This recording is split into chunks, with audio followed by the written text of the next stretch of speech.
Good afternoon, everybody that's joining us today. My name is Christine Silva, and I work for the Permit Center team and also the Planning Department. And I'm joined today by Patrick O'Riordan, DBI Interim Director, and also Troy Barbu with AECOM to help us with today's training. Before we begin, I wanted to welcome Patrick. He was going to do a short welcome for you all. Patrick? Again, welcome everybody. My name is Patrick O'Riordan. I am the new DBI Director.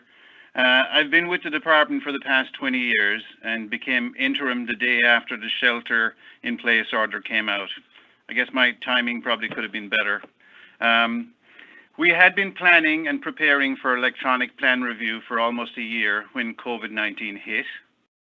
We quickly realized the safest thing for our permit department staff and customers is to move the workflow to digital as much as possible. This way, staff and customers can work from home and we can keep permitting moving forward.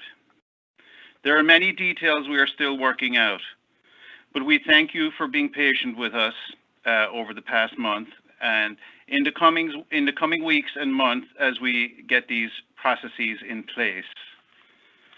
I understand that there are a lot of questions on when over-the-counter timelines will return and how fast things will move. We want to remind you that we are training staff, equipping them to work remotely, changing an entire workflow from paper to digital, and this all in the middle of a health crisis. So yes, right now response times may be slower than usual. However, it doesn't mean it will always be this way. On Friday, Melissa Whitehouse, the Permit Center Director, and I will provide more details on the new workflow and where we're at on projects and take your questions. We will provide updates on where we are getting the construction permit system up and running again, or when we are getting the construction permit system up and running again digitally. Additionally, we will be releasing today or tomorrow the Q&A responses from the last customer session. Today we will be focused on the Bluebeam product, which is the markup tool we have selected for use for plan review. You do not have to use Bluebeam, but for those of you who want to use it, we think it will bring a lot of process improvements and hopefully make the overall process more streamlined and efficient. We appreciate your patience and we hope that you find today's session productive and informative. Thank you and good luck. Thank you, Patrick. So again, this is Christine, and I have just a couple of slides before I hand it off to Troy to jump into Bluebeam. Updates for us. We've been very busy in this last month. Our Permit Center team has been answering, our Permit Center team, in addition to DBI customer service, has been answering customer questions right off the bat of the shelter in place. And so far we've received over 1,000 emails, which is amazing. We've been working to get all our permitting departments and the entire of the Department of Building Inspection to also work remotely, as Patrick mentioned. On April 1st, we began accepting essential revisions, addenda, and projects that wanted to convert from paper to electronic. And then the following day, on April 2nd, we began processing permit issuance for essential projects with paper plans. More recently, we've made a bunch of the DBI forms now online and fillable. And then on April 9th, we launched a couple of new things. We expanded the acceptance of revisions, addenda, and projects that want to convert to electronic for both essential and non-essential permits. And then also on that day, we began accepting a limited number of new permit requests. Which were largely project permits that are related to essential infrastructure, ADUs, and also permits that would only need fire department plan review. Where we are going, we still have a goal of end of April, early May of being entirely back up and running with an entirely digital workflow. We are planning to proactively reach out to customers on high priority projects and engaging them to see whether or not they want to convert to electronic. And then we are continuing to work with our records division to work through how to take requests to get copies of permits digital and how to coordinate customer needs to see plans. And then lastly, not so much where we are going, but feedback we've received and some changes we recently made, we've heard a lot of feedback from customers and staff regarding that 8x8 white space requirement. And so for now, we are relaxing that requirement as we continue to get feedback. If we do in the future reintroduce a white space requirement for internal stamping, we will post it on the web page and also make it clear as to when we intend to implement that requirement. And then regarding sheet sizes, we recently expanded acceptable sheet sizes and now are accepting any sheets larger than 22 by 34. So we'll also accept 24 by 36, 30 by 42, and 36 by 48. And this was really from feedback we were hearing from customers who submit drawings of various sizes. So I just wanted to share that with you.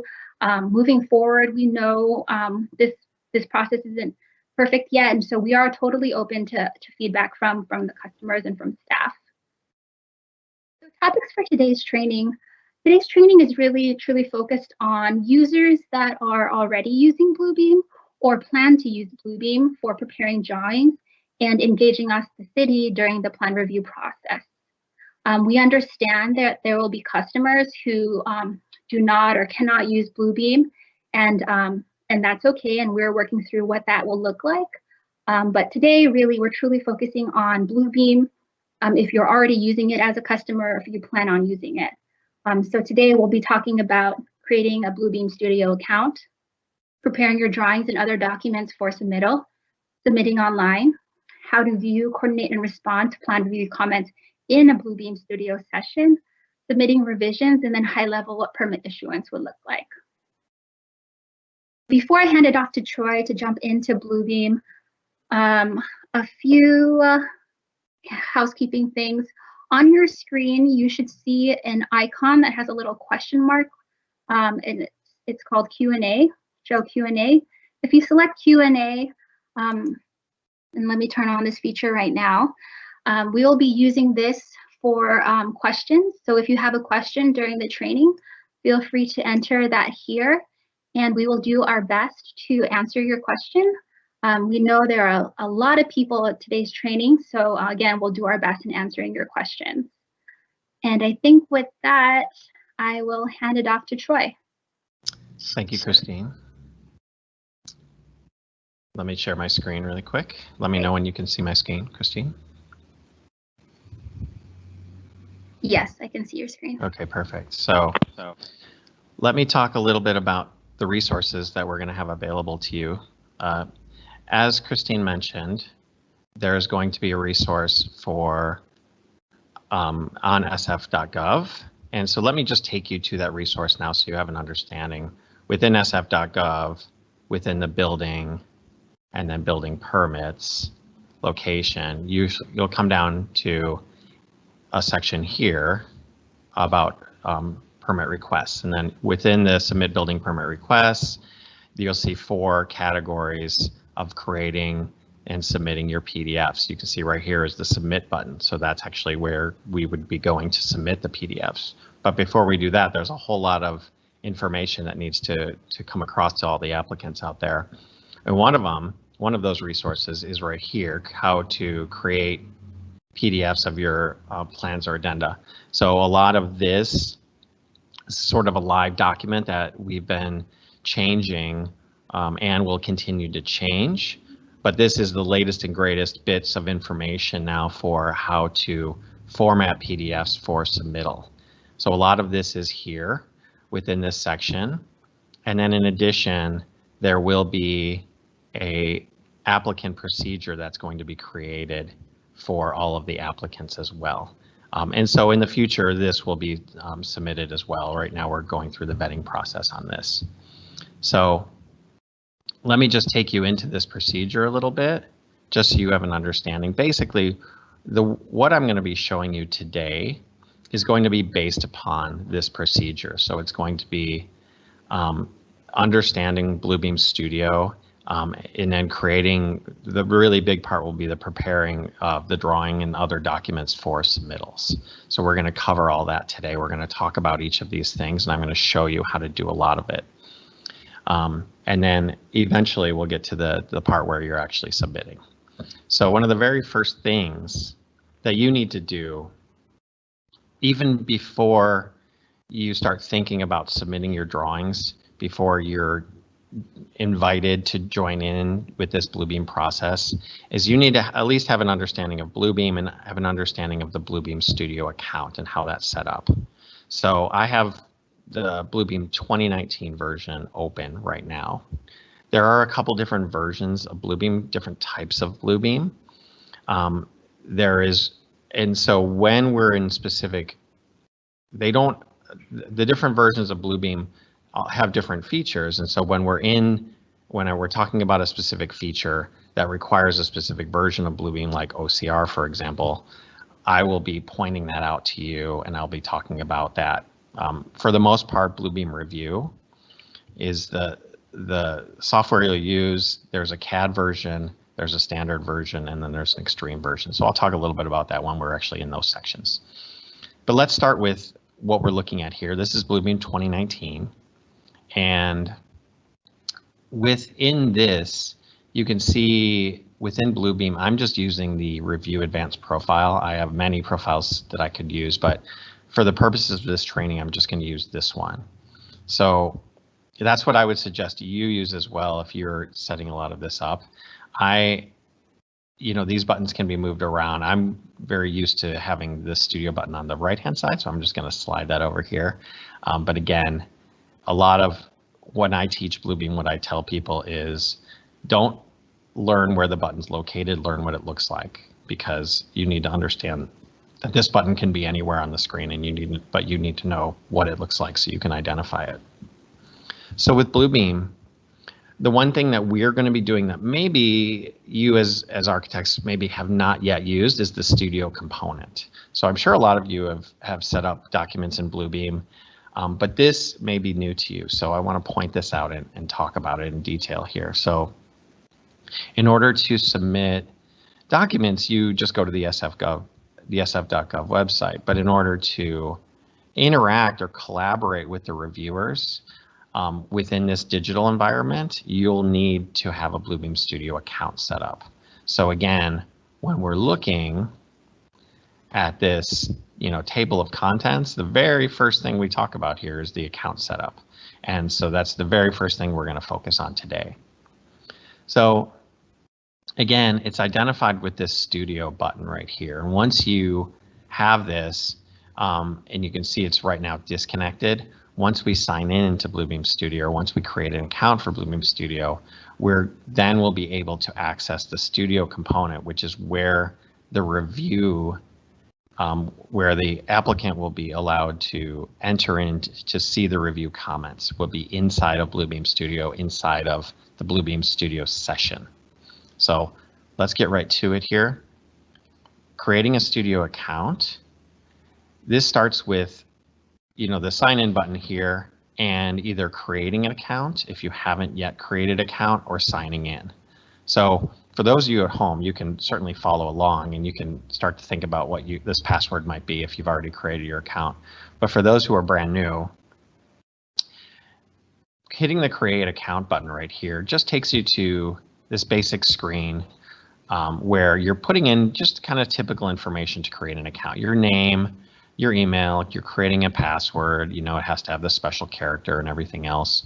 But in addition, one thing where you should really focus on, and this goes for all users who are going to be using Bluebeam Studio, is this display name. So when we're typing in the display name, we need to make sure that we follow some rules that have been set up by CCSF. And as applicants, what we're going to do is we're going to put in our first and last name, and then a space, a hyphen and a space, and then the firm or company, or even if you don't have that, put the address associated with the project, but put something to identify how you're associated with this. In most cases, whatever, if the contracting firm or whatever. So plug that information in and add that in when you're creating an account. So once you hit the create account button at the bottom, you'll get a confirmation email. And once you get through that confirmation email, then you'll be ready to actually sign in here to Bluebeam Studio. So signing into Bluebeam Studio, once you've set up your password, you want to enter that information in.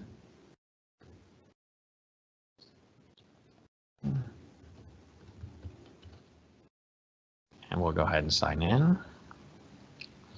And so now, those of you who have already created an account, and those of you who have created an account just brand new starting now, there's a couple other steps you'll have to take as part of this account setup process. So we've obviously created our username and password, and we've used it to log into Bluebeam Studio. Now we see that we're connected over here to Bluebeam Studio. We can see here my active session list because I have sessions highlighted here. But a couple other things that we need to do in order to complete this setup of the account is we need to come over here to review, and we need to go to preferences. So here in preferences, there's a couple different areas where we need to set our user account name. So I have a little 1 here, and then there's 3 locations. I have a 1, 2, and 3, but this will also help you identify what name goes to what location here. So this is the general tab here. And so again, to get here, I've come to review, preferences, and then inside of preferences, I've gone to the general tab, and now I'm in the username. So I'll go ahead and put my name in here. So I've set my name 1 time, and so once you've set it or typed it in, you can always copy it so you can use it again, because there's 2 more places we have to look. So we set it here, we come down to the Studio button, and then within Studio Servers, we set it here as well. So this is C number 2, the second place where we find that information. So within Studio, within Servers, we're making sure that our display name is correct. So this display name here is what identifies you inside of the Studio session. So if you're not able to be identified, it's going to be very hard for you to communicate with the reviewers and for them to know who you are. So I've set those 2 things. I'm going to go ahead and hit OK. And there's one more location as well, and that's online right here at studio.bluebeam.com. So by typing studio.bluebeam.com into a browser, it should bring you to the Studio login. That's that same login you just did when you logged into Bluebeam, into the Studio component. I'm going to go ahead and sign in there. And then over here in the profile section, there's that 3rd location. So you see it has a little number 3. So I'm going to go ahead and replace that as well. Once you've done that, once you've replaced that default name or you've checked that default name, click Update Profile. And once it's updated, you're good to go inside of that location. So it's really important, like I said, to make sure that you complete that Studio setup process even prior to even submitting your drawings, because I know this doesn't happen until later when you were in the review process, but it's really important to get this done first and foremost. So we've looked at the setup of the Studio account. Let's move on and let's talk about some of the general preparation of drawings and documents for submittals. So there's some resources that I've listed in here for best practice. There, obviously one of them is online at the Format Your PDFs section within SF.gov. So that information is there. And a couple I want to just point out here as you're looking at this, it's important really to have consistency. And when we're talking about consistency, obviously, it's more than just sheet size and orientation, right? It's all the title blocks should look exactly the same.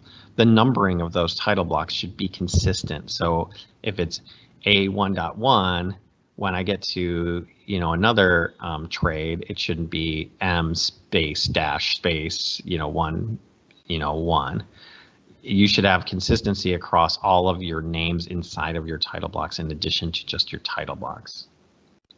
Another big one is it's important to plot at full 1-to-1 scale for your output. So really it's 100% output, and that's the norm. You're not typically scaling to fit when you're printing out of Revit or AutoCAD or anything else, you're usually going at full true scale, and you want to make sure you do that. The other one that people don't do a lot is it's important to use true type fonts as much as possible when you're working, especially in AutoCAD, and you're creating documents. I know people have problems with this sometimes, but from the perspective of what we're going to be doing in Bluebeam, it's really important that you're using true type fonts.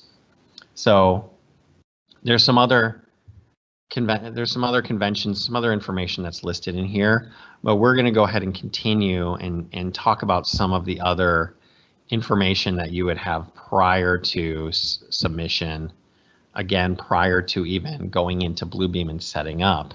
And that is, another one is the sheet count and sheet index. So for example, this is a sample set of drawings we have. And in my drawing list where I have my, my sheet index, there should be a list in here. It should tell me how many sheets I'm expected to find within this drawing set. So down here in Bluebeam right here, it states that I have 60 pages, right? Somewhere in this drawing list, there should also be either an index listing the page numbers associated with the sheet names here and sheet numbers, or there should just be something up at the top or in the title block that states the number of pages I would expect to find in this set of drawings. So, sheet count and drawing index, that information is important. Now, another one is obviously a naming convention. And so again, back here in the sf.gov website, there is a full example of how to name your PDFs. I'm not going to go into it too much because you can just read through it and understand it. But just understand that this set of drawing plans that I've created, what you can see here is the today's date, 2020, and then 0421. And then in addition, the 4-digit application, pre-application number that would be assigned. And then in addition to that, the typical name of what you're looking at. So if these are building drawings, you name them such. If they're site drawings, you would name them that way. So again, all that information is identified in a couple different places for you. So you have that information, and maybe last but not least, you make sure that this drawing set that you've created here, that it actually is less than 1 gigabyte in size. It's very rare that you're going to have a PDF set that's bigger than 1 gigabyte. That would take probably about 3,000 sheets to get there, but it's important to check to make sure that that's not set that way. So as we go through, as Christine mentioned, there's going to be some information regarding the blank page area. So I won't really talk about that too much here. I'll just show you. I think we have some examples of, within the title block, they're looking for a blank page. They're looking for a blank page area, and then at some point, somewhere on the sheet, there will be some instruction for a blank page area as well to continue through all pages of the document. Not going to be this big, but it's going to be there. Okay, so let's continue and let's talk a little bit about, we've talked about scale, we've talked about the 1 gigabyte limit. Let's talk a little bit about dealing with scanned documents. So this is kind of a more rare occurrence that might happen where you have, you're dealing with files, and I'll just open up one. And you notice how long, this is just one page, but it takes a little while to open. When you have something like this is obviously a scanned document. You're going to want to pay special attention to those, because if you have these documents scanned at too high of a resolution, they're going to cause problems with the display inside of Bluebeam. So again, the procedure that I put together explains sort of how to deal with that. You basically export them out and then re-import them back in. The only thing I really want you to remember from this is this little number right here, and that is the resolution should really not be above 96 dpi when you're dealing with scanned images. And so keeping them at 96 should help keep that resolution enough where it still is visible and it still works really well, but it won't cause a problem. Now, one other thing is running an object character recognition. So obviously, if you have a scanned document here, and notice again how long it takes to even just bring up that one page. Coming in here, you know, a lot of this text is obviously not going to be readable. Even this text, which seems like it may be readable, is not. It's actually just a scan. So again, if you're working through scan drawings and bringing them out and reducing their scale, the next thing we would want you to do is run an OCR, a batch OCR, on that set of drawings so that this text will become readable. Now, to run the batch OCR, there is a requirement to use a different version of Bluebeam called Bluebeam Extreme. So I just want to point out for this section that it's not a requirement. This is an optional thing to run because it requires that special extreme version of Bluebeam. So let's continue here. I want to get into some of the more probably not necessarily more important, but the really fundamental components that are part of the actual setup. So, you know, we've talked a lot about how to set this up and how to be consistent with our naming, with our title blocks and everything else. Now that we've created that sheet, now that we've named that sheet correctly, that set of drawings correctly, now that we've verified that it's under a gigabyte in size, you know, now we're ready to actually open up our set of drawings and provide some of this information inside of Bluebeam. Now, I know a couple of you out there are probably thinking, okay, well, I'm creating my drawing set from Revit, so maybe a lot of this stuff that I'm about to see, maybe it doesn't apply to me.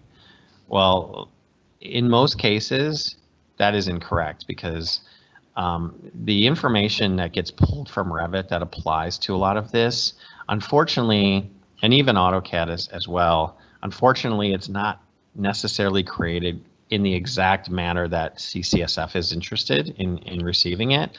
And for the sake of navigation through the drawings, it's best to, in addition to having best practices inside of a software like Revit to create these sheet numbers and sheet names, to also verify and check this and run this information inside of Bluebeam as well. So if you're so for those who are looking at the procedure, we're actually kind of running here into the idea of creating page labels and creating bookmarks. So these are really probably the two big ones when it comes to working with the files and submitting those files to CCSF. So let me just take you through that quickly. So bookmarks is right here. You can see this icon looks like a little bookmark. Paid thumbnails is here.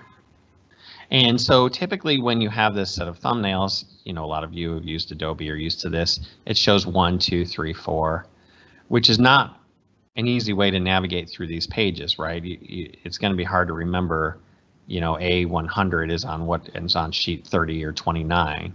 It's better if that information is actually applied to these individual thumbnail page labels. So what we're going to do is we're going to actually create page labels. And so what we're going to do is we're going to click the Create Page Label button, and we're going to select page regions within our document. So again, I'm going to account this for all pages, and I'm going to click Select here. And down here in my title block area, I'm going to go ahead and just make a page region around this area. So you see, once I do that, the OCR picks it up and it creates that page label preview for me. It has my sheet name or my sheet number so far. I'm going to go ahead and I'm going to add my name, my drawing title. Oops, I think it picked it up. Okay, I didn't quite go across here. So I'm going to go ahead and do that.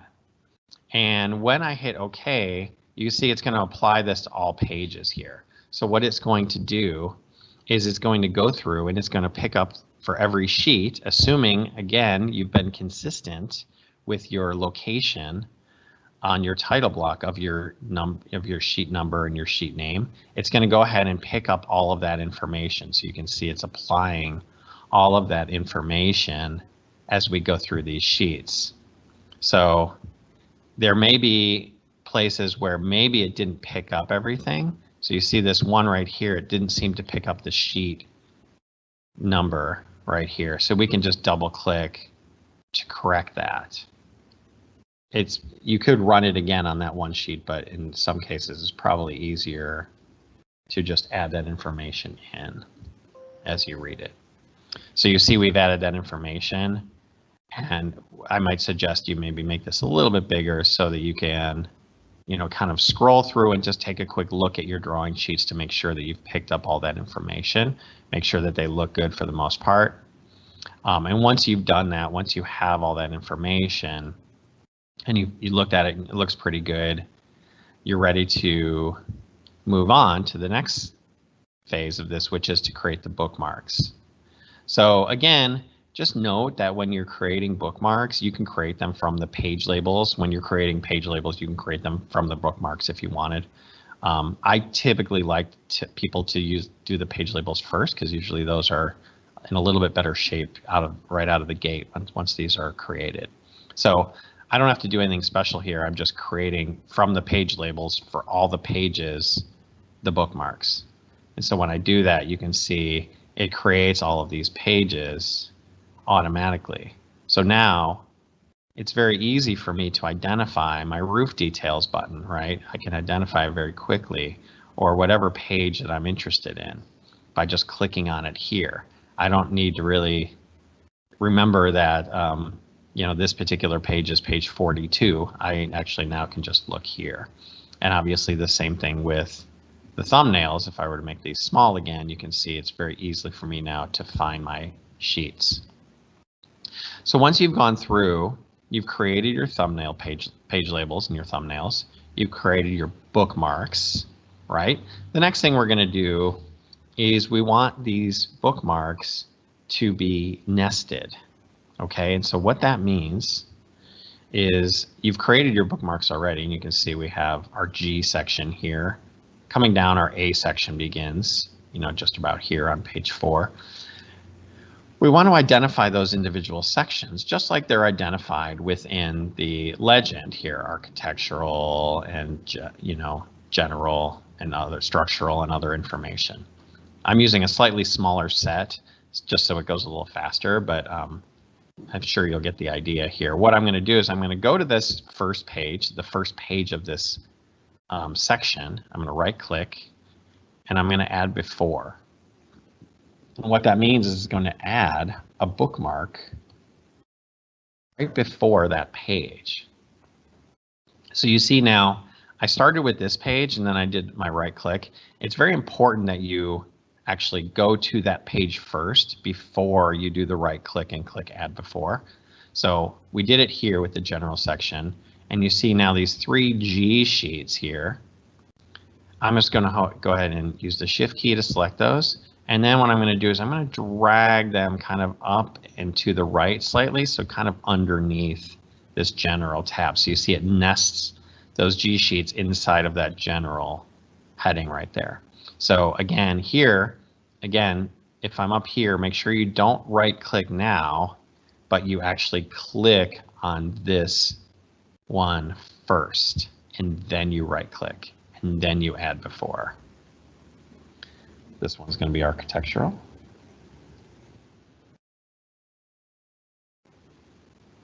So you see, I've created that heading. Now what I'm going to do is I'm going to go to all my A sheets all the way down to the bottom.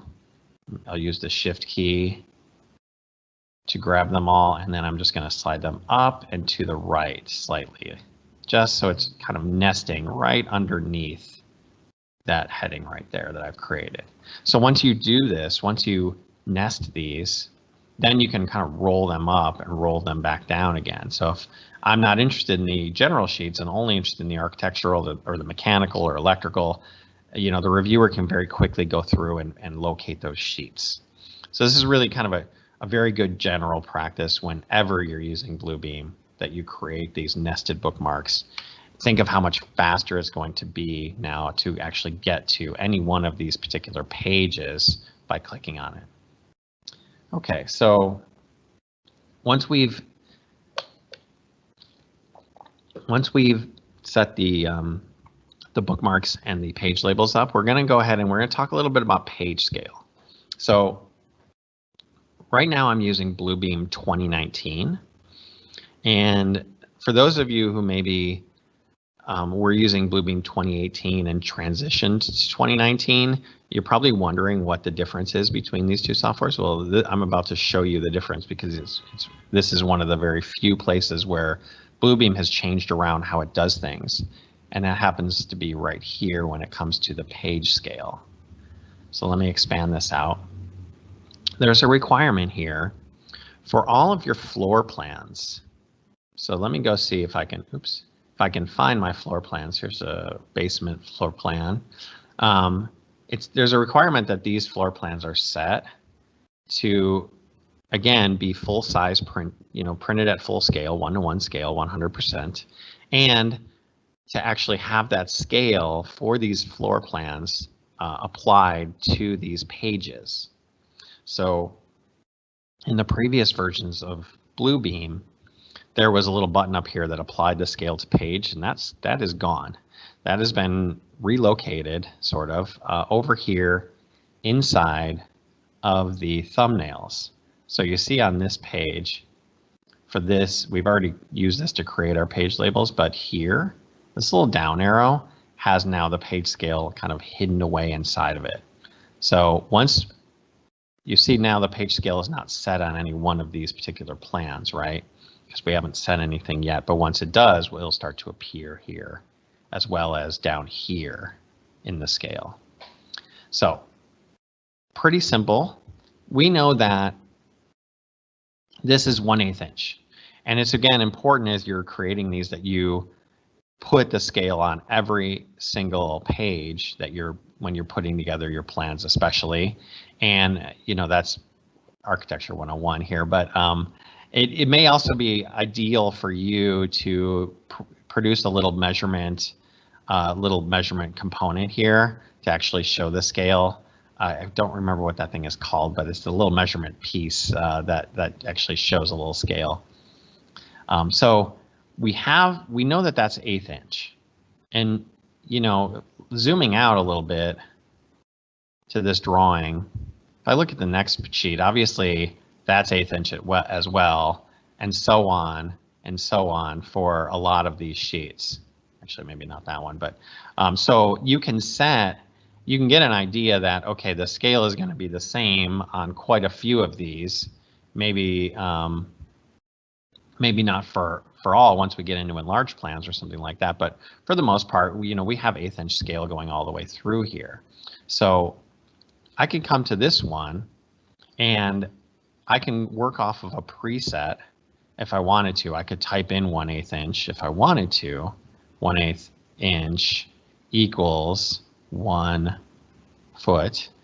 Or what I could do is I could just, now this is a new feature, you can go to the preset and I can just choose 1/8 inch equals 1 foot, right? So I know this page has it. And so now you can see that scale's actually been applied. But now what I can do is I can actually apply it to a range of pages. So if I wanted to, I could select this page range here, and I can say apply to page range. And just because I've selected it, it knows the range I want to actually apply this 1/8 inch scale to. So again, the precision, I would maybe put this at 1/2 or less. It doesn't really matter. But the page, the scale is important to be applied so that if the reviewer wanted to create a measurement inside of here, they could now create a measurement and that scale would be able to be applied. So it would be very simple to do that measurement. And you can see now when I look at each one of these pages, that scale has been applied. So as I move through and I start to look at maybe the enlarged plans here, I could also start to set scales for those enlarged plans as well. So that's setting the scale. You hopefully won't have to calibrate to set your scale, but there is a feature to calibrate. And so calibration is what you're doing is basically going through 2 points and letting Bluebeam know that those distance between those 2 points of that dimension is 50 feet, and then it will set that scale automatically for you. Okay, so let's go ahead and continue here. I'm not going to go ahead and set the scale for these. I could if I really wanted to. You can see it's as easy as coming here, going to preset, setting the scale to 1/4 inch, and then I could do the same thing over here if I wanted to, or I could just apply it to the whole page range. Okay, let's go ahead and continue here. So we've looked at scaling, we've looked at the bookmarks. We're almost ready now. We're almost complete in our prep. Really, obviously the big one is the bookmarks. That really is the most helpful. We're going to do a few more things. And one of which is to eliminate any layers. So obviously when you're working, especially out of AutoCAD, it creates quite a few layers here, and those sometimes interrupt in the reviewing process. So just go ahead and remove those layers. Removing the layers does not remove the content of those layers. It just removes the layer names themselves. So go through and do that. And then we're almost at the end, but one last thing, and then which is to create hyperlinks. This is another one that requires the use of Bluebeam Extreme. So again, this is an optional piece, but again, I think once you see what this does, I think you're going to want to probably do it all the time. So I'm going to come here and I'm going to go ahead, let's minimize that down, and I'm going to come to my drawing list just so I'm kind of ready here. So when you're working with hyperlinks, it's important that you've already done your thumbnails, your page labels in your thumbnails, because that's what it typically pulls from. It's also important that you've created your bookmarks. So this is kind of like the last step prior to flattening that you want to follow. So you come up here to batch, and then it's a batch link. So link as in hyperlink. We're going to create a new one, and it's going to be based upon not both of these. I'm adding the open files, but I don't care about the applicant procedure. I'm only interested in the drawings that I've created. And again, these links, what it means to have a hyperlink is what it means is when it finds a certain couple of characters on a sheet, like A101 or A201, it's going to associate those characters with a specific page label or a specific page. So it's pulling that information from the page label, and then within the settings, it's basically looking at the page label up until it finds a space. So again, when I was telling you about making sure you're consistent in your sheet names, in your sheet numbers, this is why. Because if you happen to have spaces inside here in some places, and then dashes in other places, and dots in other places, it's going to be really hard. You're going to try and maybe choose through this, but you're probably going to not be able to do this correctly.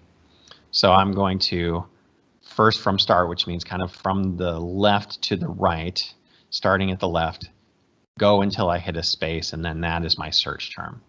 So when I do that and I hit generate, you see it based on that page label, which it shows here, it identifies those as searches. So again, anytime it sees an A5.5, it's going to associate it with page 24. So if there's a call out or a detail or some other reference to A55, it's automatically going to hyperlink you to page 24. So by going and clicking that, running this is going to create those hyperlinks. One more thing you may want to do as well is when you're creating these hyperlinks, you may want to identify them. And so some people like to have like an underline, like a blue underline like you might see on the internet. I typically like to have a highlight of a very faint yellow color. So again, it's just a very faint yellow that I've chosen as a highlight. I hit OK. And then again, once I run this, what it's going to do, it's going to identify all of these pages, these searches, and that's going to associate it with a page. So I'll give that a second to run.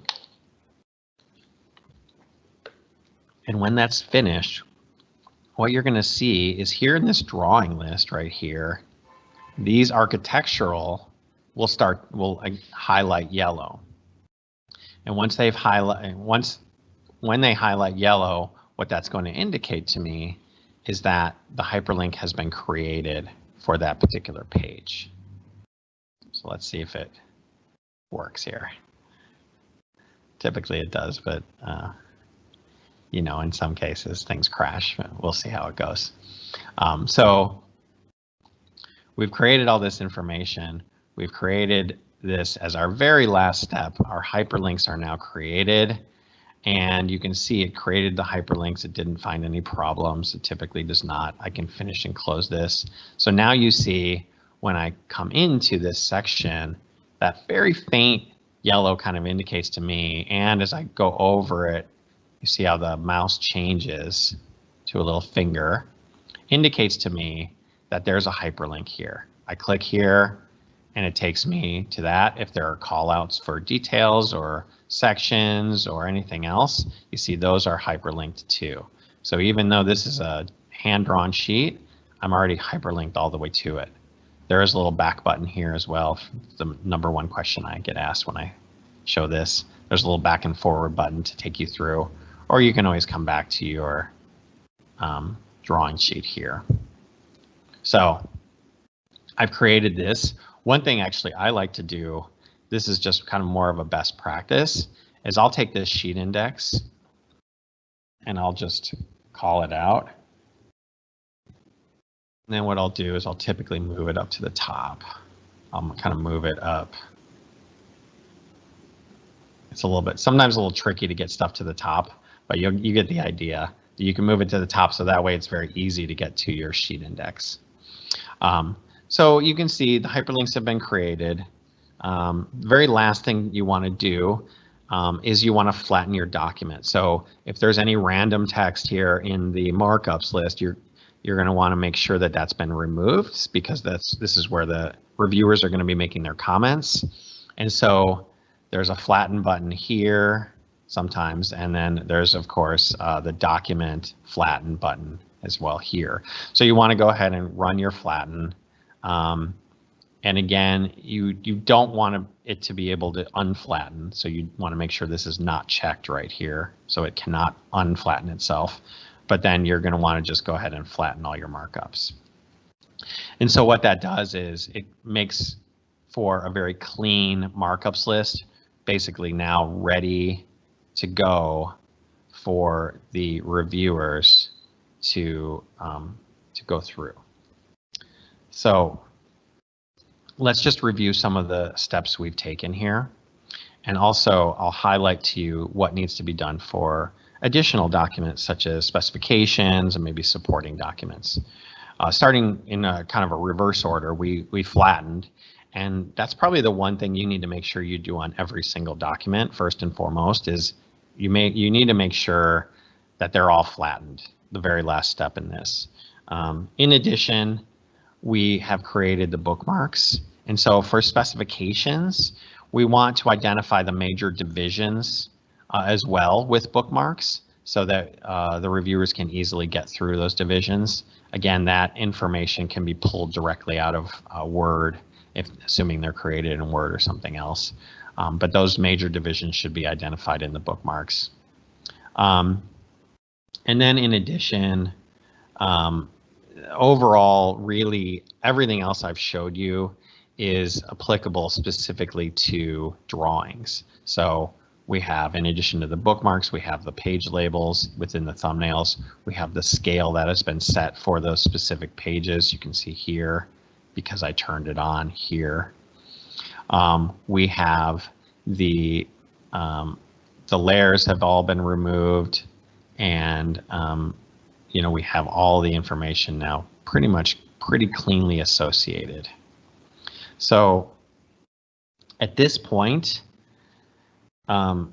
we'll come back as this kind of a point for maybe questions related to this specific section for preparing documents. I'm going to move on now to the next section, because obviously we've done a lot of work here. We've really prepared all our documents. We've named them correctly. We've verified their file size. We've created all the bookmarks and all the other information. We're now ready to submit those. So I'm just going to go ahead and close out of this. I don't need to save it because we already have a saved version of it. And we're going to go ahead and we're going to talk about submitting the documents. So again, I've kind of showed you this already within the sf.gov website. I'll work my way back a little bit.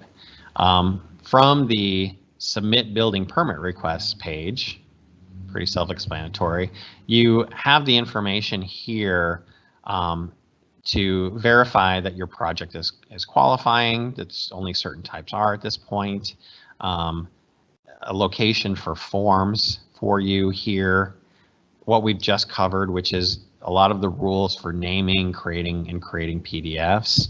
And then finally, at the very last thing, the submit button, which is where you would zip up your documents, your drawings, your specifications, all the forms you need, and then submit those to the permit center.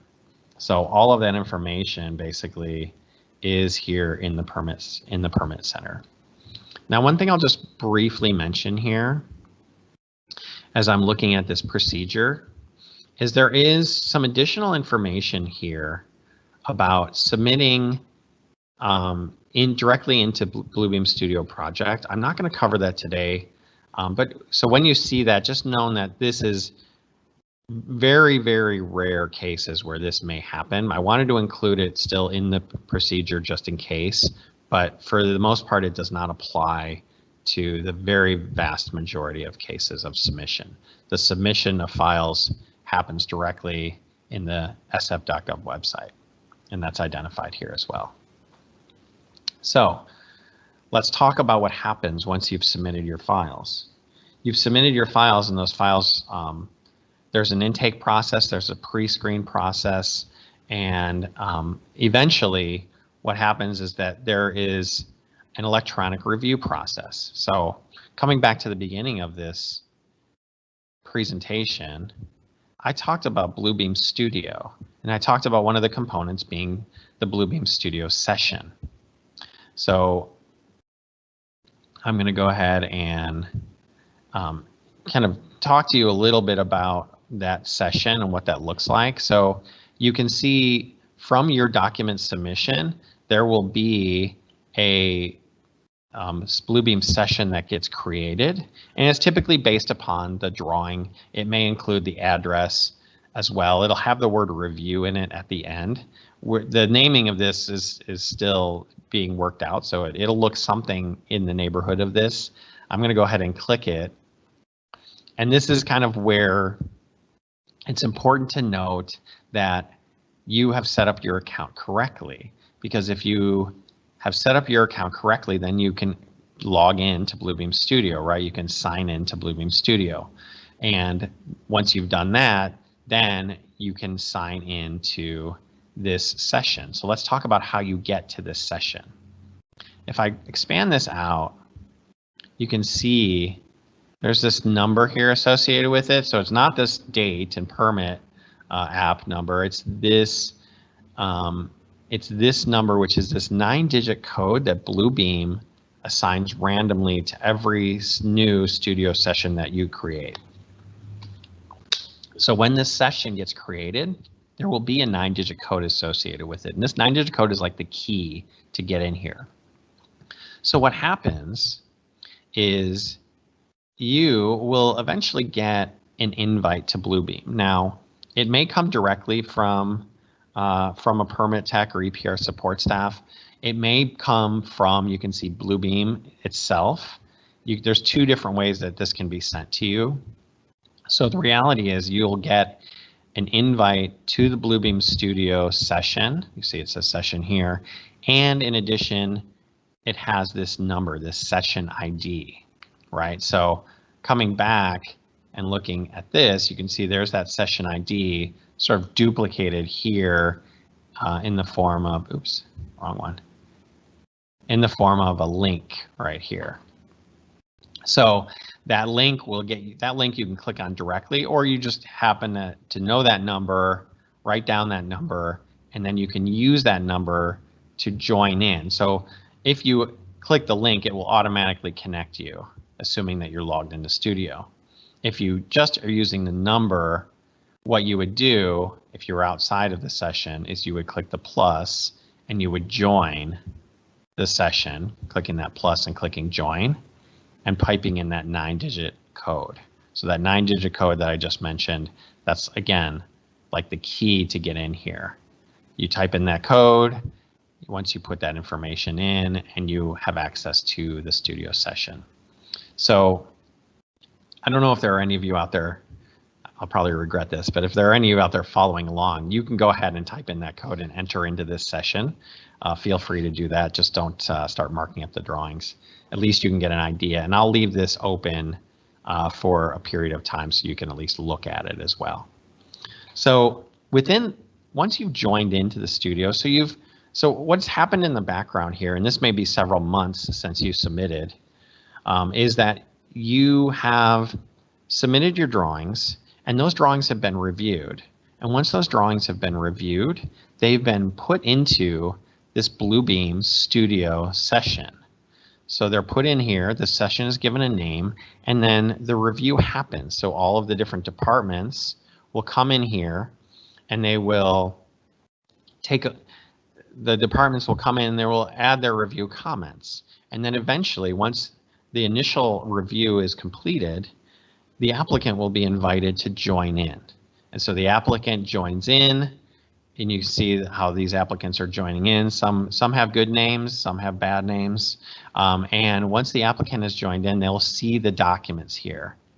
And so you see, for the sake of this training, I've had a couple, but typically what you'll see is the first submission that you did. And so when you click on it, what will happen is you'll click and that will automatically open this up. You can right click and open it as well. So just by clicking on there, you see it opens up that set of drawings.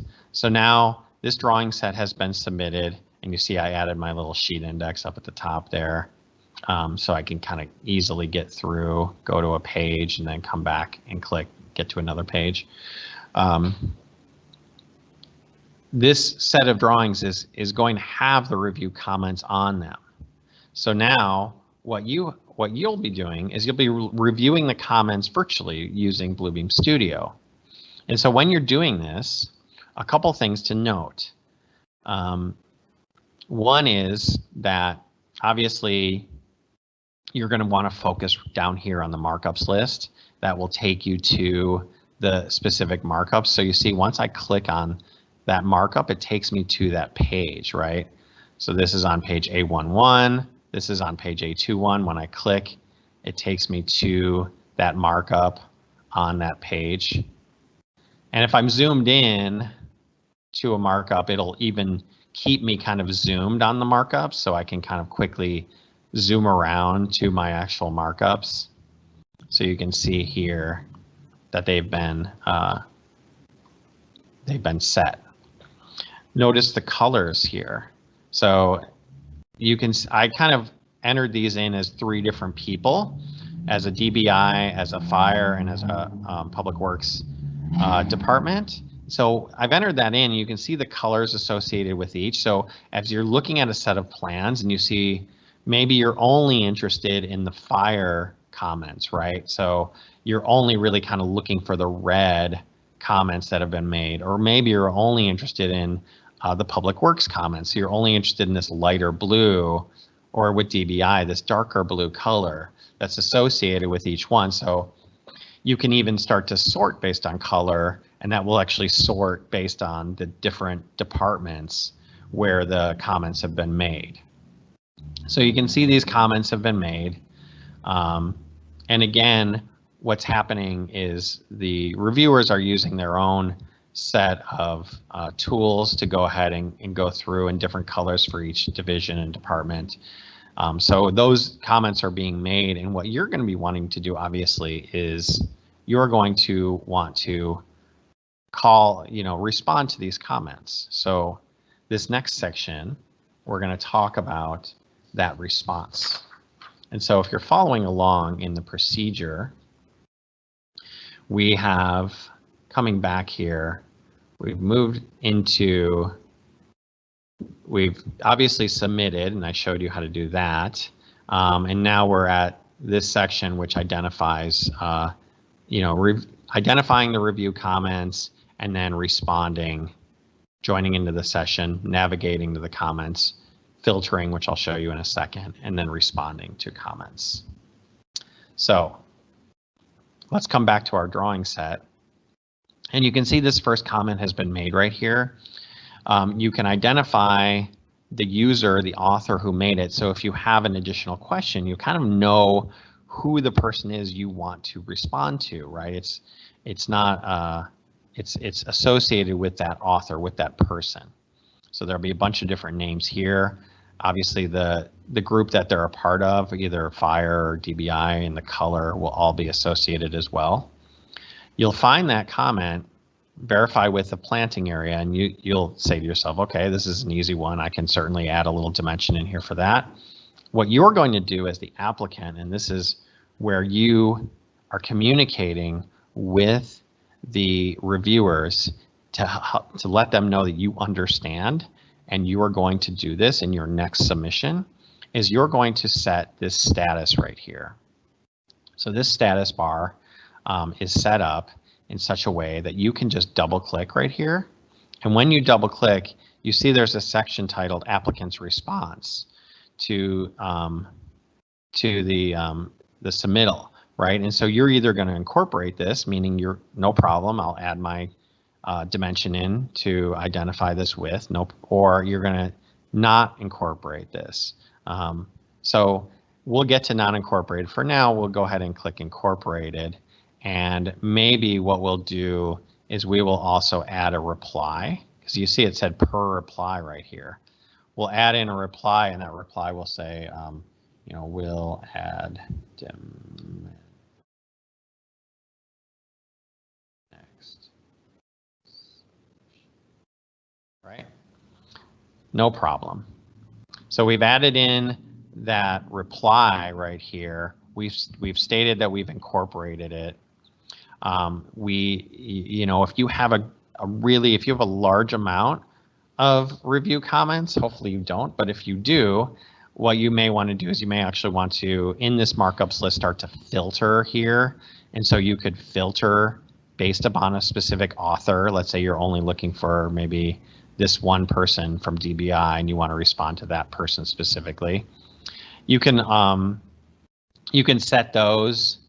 One other thing you can do is you can actually click on each one of these and it will actually sort based on the different things. So if you wanted to sort, let's say based on the page number, you can go ahead and sort and just look at all the comments on one specific page. So by clicking up here in these headings or clicking the filter to turn these little filters on and off, you can really kind of navigate around through these comments. So you can see the very first comment that was made, verify the planting area, not a big deal. This next comment, this was by Fire, and you can see they have asked you to provide a railing. You say, okay, that's not a problem. I will provide a railing on the stair.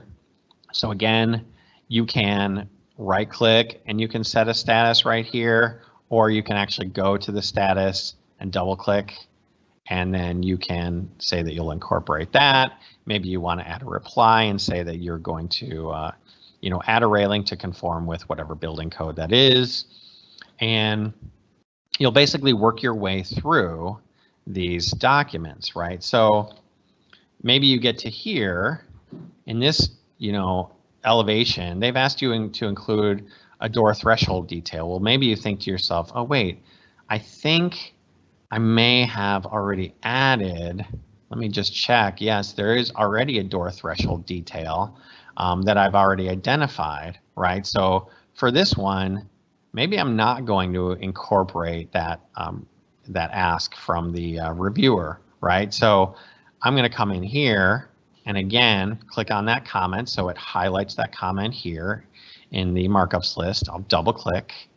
My applicant response will be not incorporated, and obviously I'm going to put in a reply. In my reply will be, you know, see sheet A3 for detail.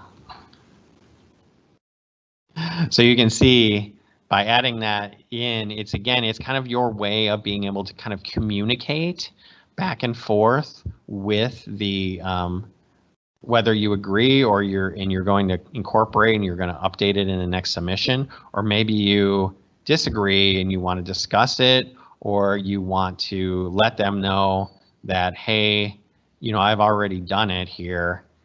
If you want to find this detail, you just need to see sheet 7. And so what will happen is then there will eventually be a back check of these documents, but which we'll talk about here in just a minute. But before we get to that, let's talk about going through and doing a revised submittal as well. So obviously all the prep work that we've done here is going to be a part of this as well. So any revised submittal, which is a full set submittal, is going to have to include, again, the bookmarks, the page labels.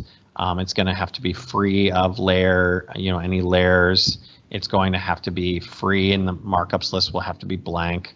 All of that information. So this subsequent submittal here is going to also need to be renamed, and you see there's a Rev 2 at the end. There's an identification within the sf.gov's website about how to name your subsequent submittals. That's all in here as well. So you see there's this Rev 2 that's created and placed in, and once that's submitted via the CCSF website, that will eventually be added in to this same exact studio session. You see I didn't leave and go to another session. I'm in the same session.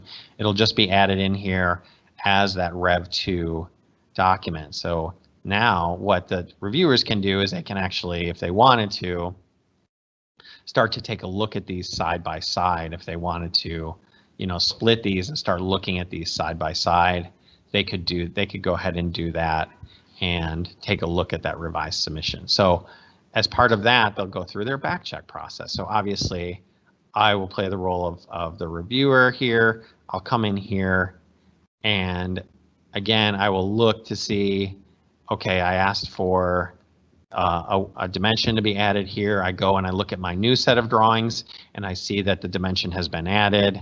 What I will do as the reviewer is I will come in here to this status and I will again come in here, and as part of my back check, I'll go ahead and close out and close this document or close this review comment out, so that that information now is identified as being completed and closed by the reviewer.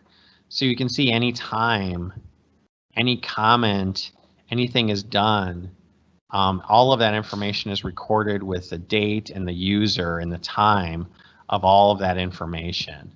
So there is, you know, this audit trail that can carry through to all of this as part of these comments.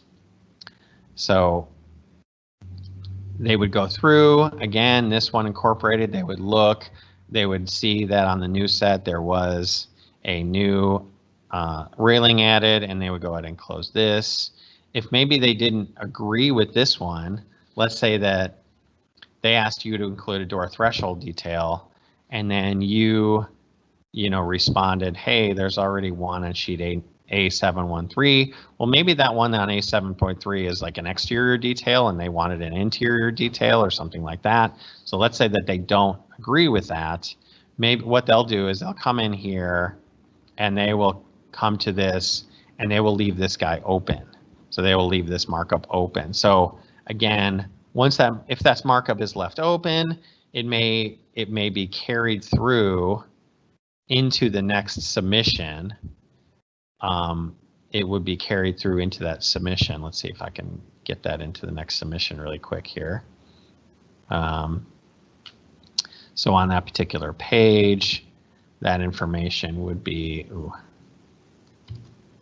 pasted in there, and that information would then still carry through, so this is now the revised set right here, where that new reviewer comment would be added, same as the old reviewer comment. They would probably come in here and,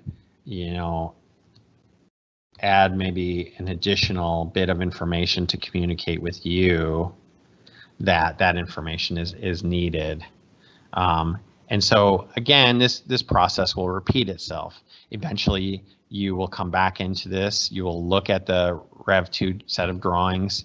You will see that this comment is still viable. Maybe they'll come in here and they'll add more information, or maybe there'll be a phone call or something. Again, any of that information that gets added can be communicated in this kind of single location in this markups list. Certainly, if there's, if there was a conversation about this, you could come back in here as the applicant, add your own reply and say per phone call, it's going to be set like this. So it's this idea that this one place allows you to have this sort of back and forth communication with the reviewer, all while in a virtual space. So, as we go through this and we look at this, just note that, up to 500 people can be in this one Bluebeam Studio session at one time. And so, there's going to be a whole lot of reviewers in here that you'll be working with, and it'll be very easy for them in this virtual environment that we're in right now to be able to make comments and respond to comments. So as you go through, as we're kind of winding down to all of this, again, this process again kind of repeats itself. As these comments get made and picked up and left open, you'll be creating new revisions, naming them Rev2, Rev3, and you'll be submitting them via the sf.gov website. So I'm going to go ahead and open it up to questions now. Christine, if you want to take over. I'll Sure. leave this active.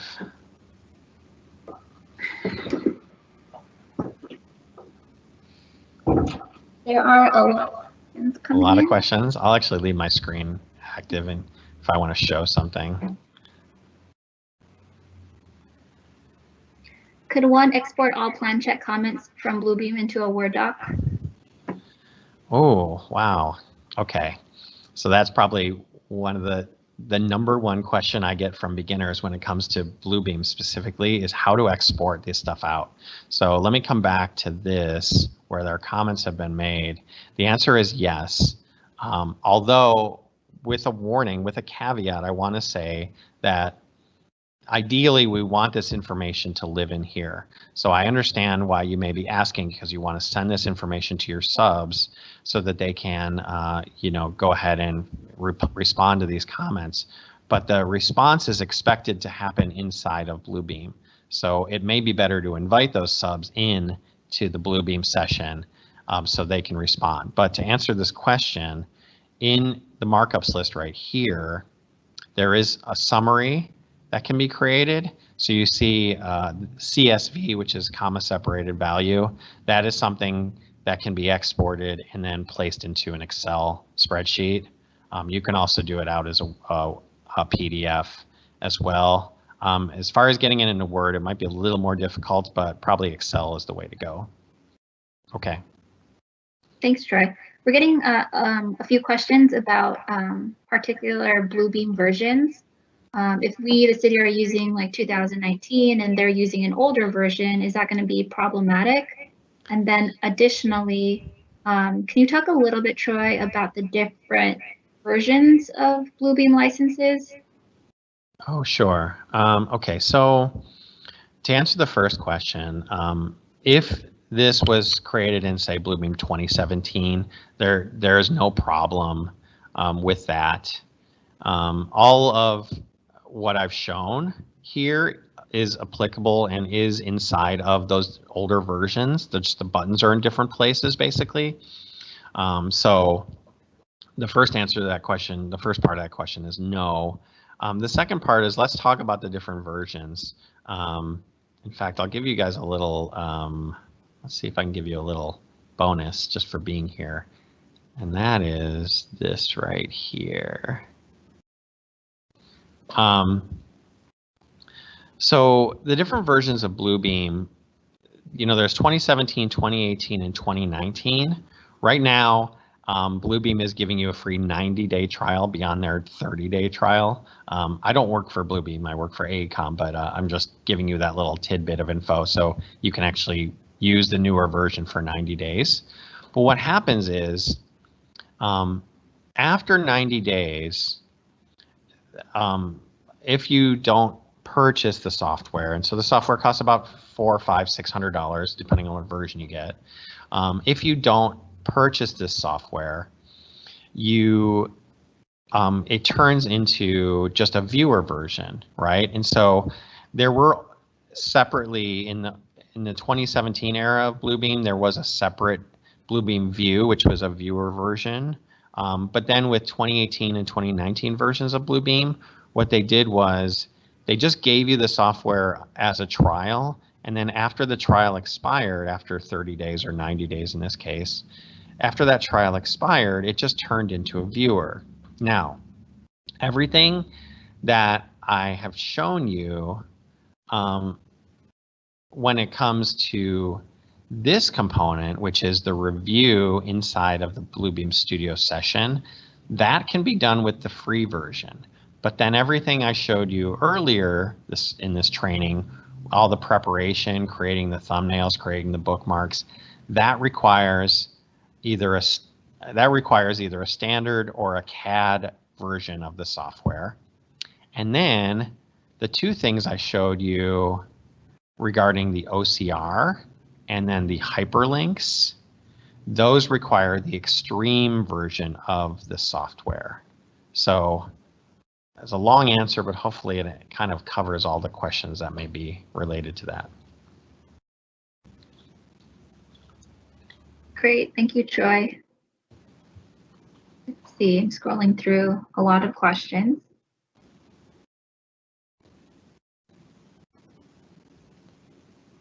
We're getting a lot of questions about session invites and whether or not sessions can be, an applicant could share that session to yes, with the subs, yes. Consultants, to more than one person, or even multiple people at their firm. And so our goal is to have the permission such that only those that should be in the session are in the session, and not that anybody who has that 9-digit code can necessarily join in and see everything that's happening in the review. So to the extent possible, I mean, it makes sense that you would want your consultants or your subs to be in there to see plan checkers' comments. We'll need to work on our end on the permissions so that we know exactly who should be invited and then set them up that way. Do you have anything to add to that, Troy? No, not really. I mean, basically, yeah, right now, this particular session that I created, you see I turned off any restrictions for attendees to join, and that's why inside of this session, you see all of these people who happen to join in, right? In order to add people, if the session was set to the restriction, we would just need to know the email address of that user. Okay, and then during the part that you were talking about scales on sheets, Troy, there were a few questions about what do users do when there are multiple scales on a sheet, and if you have any thoughts on that. Yeah, so we tried to make it a little bit easier and just basically state that, okay, on the floor plan, if you just need to set the scale of the floor plan. However, when you're setting, well, this is actually in a scale, so I can't do it. But in the settings of the scale, you can actually set scales within viewports. So just a little, so I'm in the scale, or I'm in the measurements where you set the scale originally, and then just a little bit further down, you can actually create a viewport. So just by making a box around something, you can apply a scale to that viewport, and then make another box within the other component, and then create a scale for that. So it's the viewports button here that allows you to do that. Thank you. I'm seeing a few questions asking about plan reviewers. So on the city side, who will be attending who will be invited into these sessions? So from the start of this project, which we started last year, we've engaged and brought on representatives from all of the departments that are involved in permitting. So that includes planning and DBI, of course, PUC, Public Works, Health, Mayor's Office on Disability, Fire, etc. There were, I believe, around 15 departments that are involved in this project. And our goal is to get all of those departments that would review your project as they would in paper to also do that here in Bluebeam. So yes, all of the departments that are doing permitting, that are touching really the DBI permitting will be involved in doing their review in Bluebeam. Lots of questions about the procedure doc and also this recording. As a reminder, we are going to share this recording. It'll be uploaded to YouTube and then the DBI page for YouTube, and then we'll share it with you. And then also once we finalize the procedure doc, which we're close to doing, we'll post that online and also share with you that link. And it will likely come via an email with the email address that you use to RSVP through Eventbrite for this training.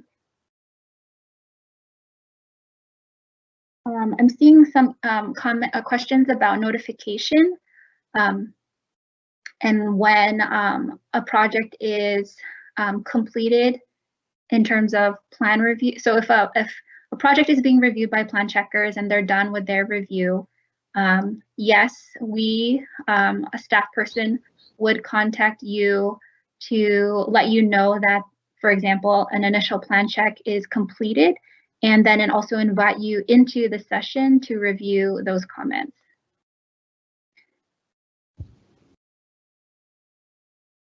Let's see.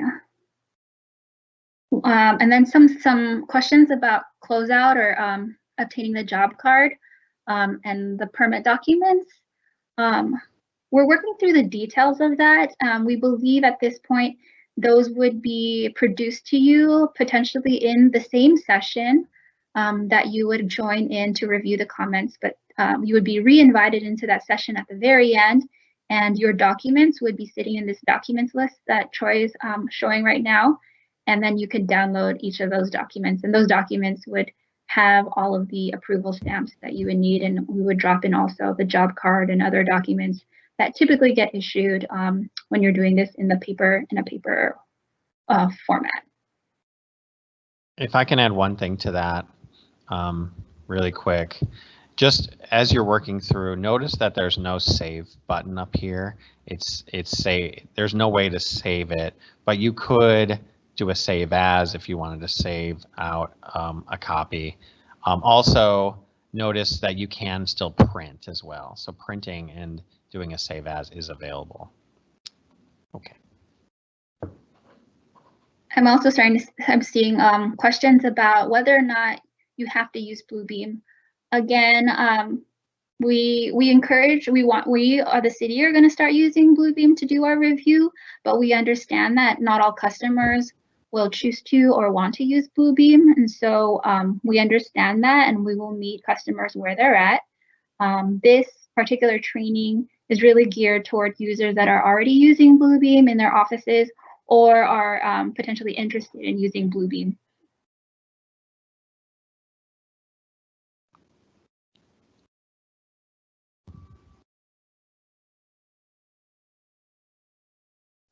I'm also getting some questions about for new projects that are coming in online that don't yet have a permit application number assigned, and how does that, how then does a customer name their files?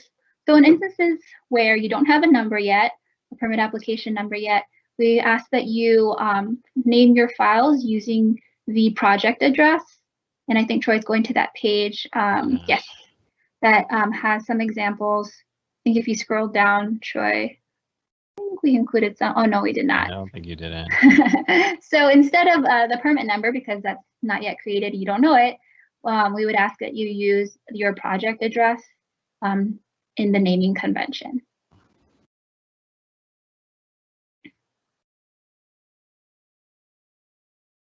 Okay, scrolling through many questions.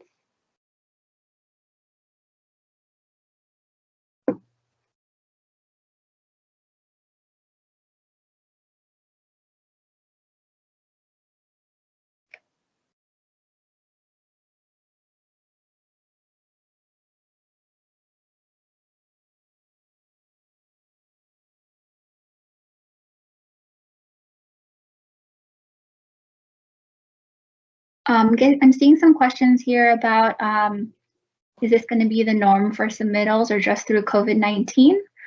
Our goal for EPR when we started this project a year ago was that we would roll this out permanently and that we would be moving to include also electronic plan review in addition to the paper plan review. We know that some users will continue in paper, but we also know that we have a lot of users who are ready for us to be doing this review electronically. And so this is going to be, this is not just for COVID-19 and the shelter in place. This is for from now until, you know, the future. This is how we're moving forward for the city. And one thing I will add to that as well is, if any of you have submitted to the DSA, the Division of the State Architect, they follow pretty much the same guidelines as well for submission and review using Bluebeam Studio. So if your architecture firm is planning on doing any schools in the future, you're going to need to know this for that process as well. I'm here seeing some questions about PTS and the use of PTS during the, you know, as we're doing electronic plan review and Bluebeam. So yes, staff are still are trained to continue to use PTS, DBI's permit tracking system, to update and comment in that space so that a customer can look up a permit number there on their website, on the DBI website, and be up to date with where their project is at with the plan check. And so both both PTS and Bluebeam are going to be used together as plan checkers are going through their plan review.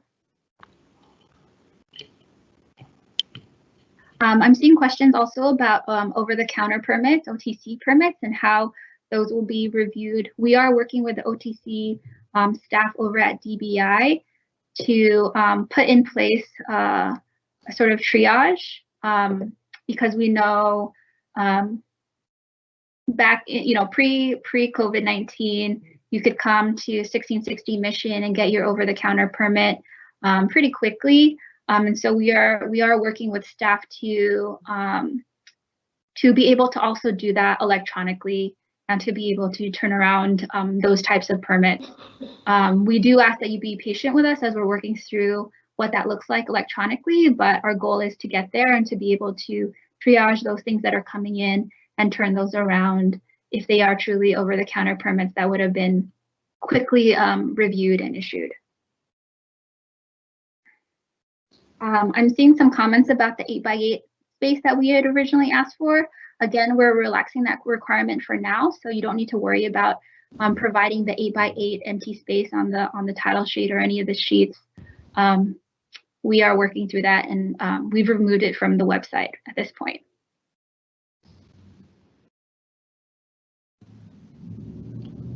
If I can just make one comment, when we do submit this electronic plan review procedure, I've actually, for those of you who use Bluebeam to view this PDF, I've actually incorporated the little status menu so you could play with it a little bit so you know kind of what it looks like as well. So that'll be included. So if you made a little comment on there, you could actually see the status of the comment. Thanks, Troy. Yeah, no problem. Okay.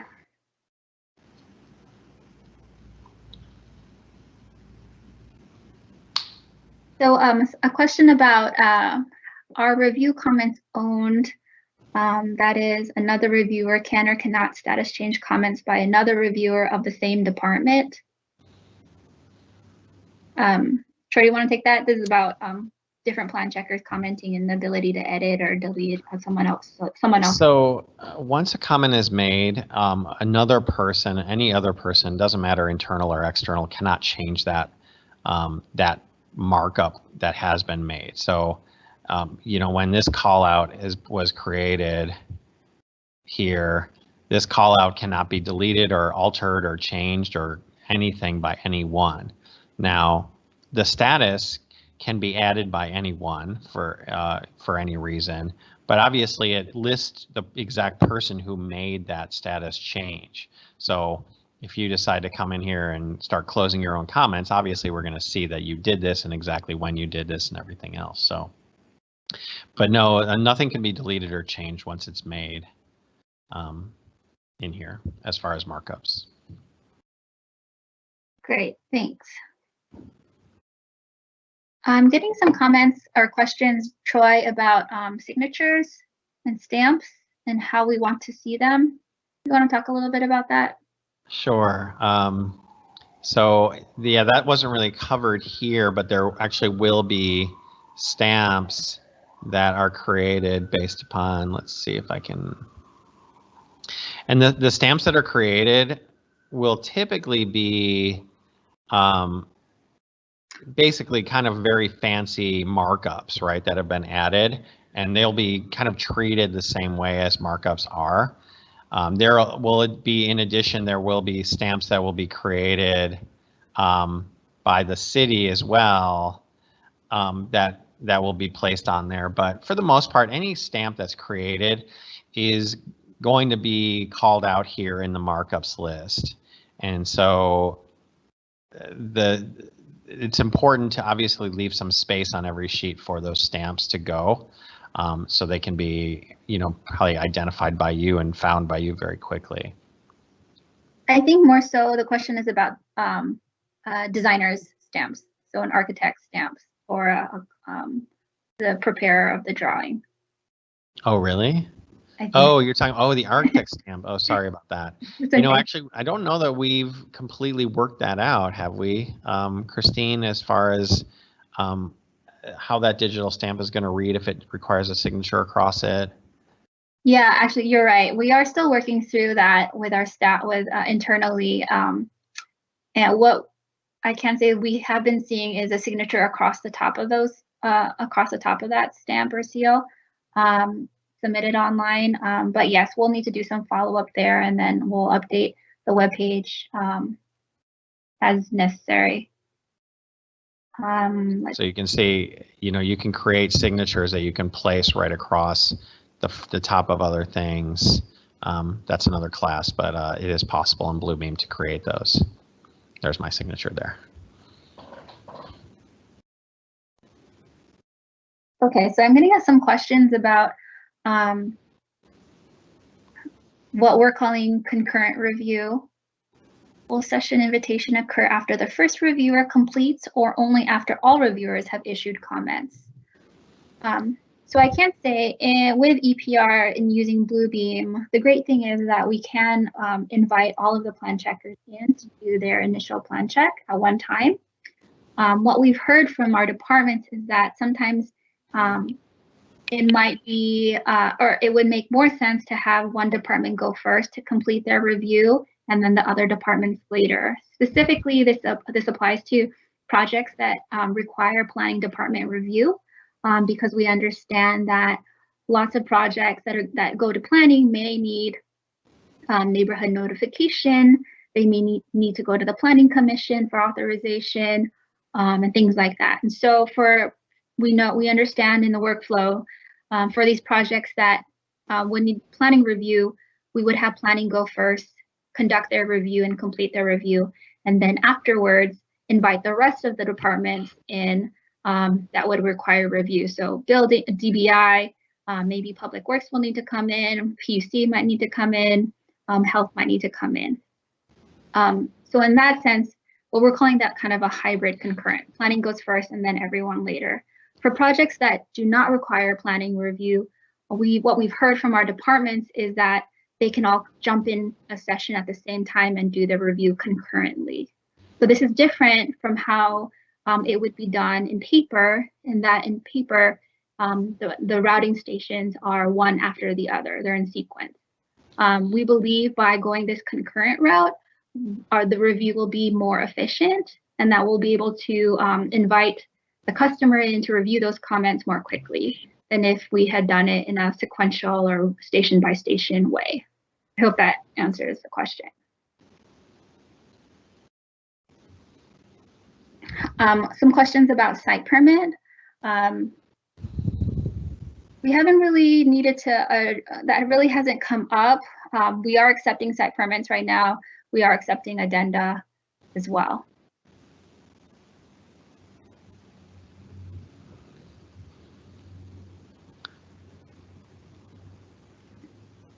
Okay, scrolling through more questions.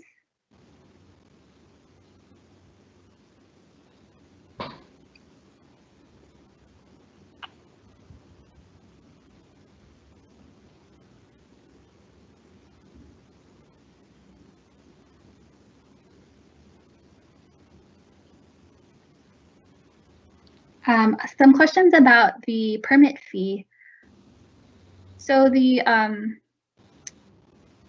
fee, the way they're paid now or pre-COVID-19 would remain the same. If you have a project that would previous to this time be an intake permit, so potentially a Form 3, you would do 2 payments, your intake or your filing fee, and then also your issuance fee at the end of the process. The workflow for that is still the same. If you're doing an OTC permit, then you would have that one instance of payment at the end.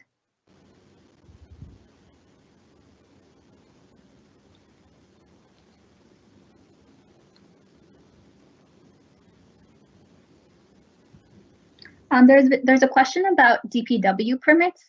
Will this application process work for all DPW permits as well? At this time, so DBI is really the first workflow that we're working through and implementing on. Our goal is as a city to also include and roll out to Public Works as well, so that the workflows and how we do plan review is in alignment for both DBI and Public Works.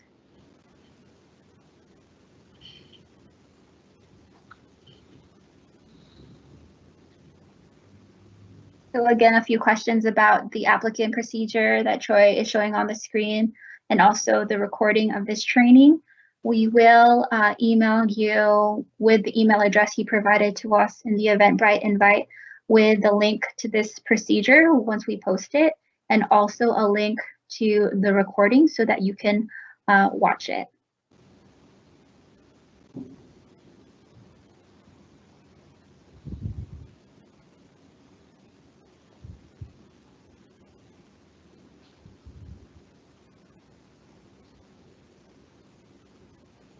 I'm doing my best to scroll through all these questions, but if you have very specific questions, I would recommend emailing permitcenter@sfgov.org, and we can help you that way as well.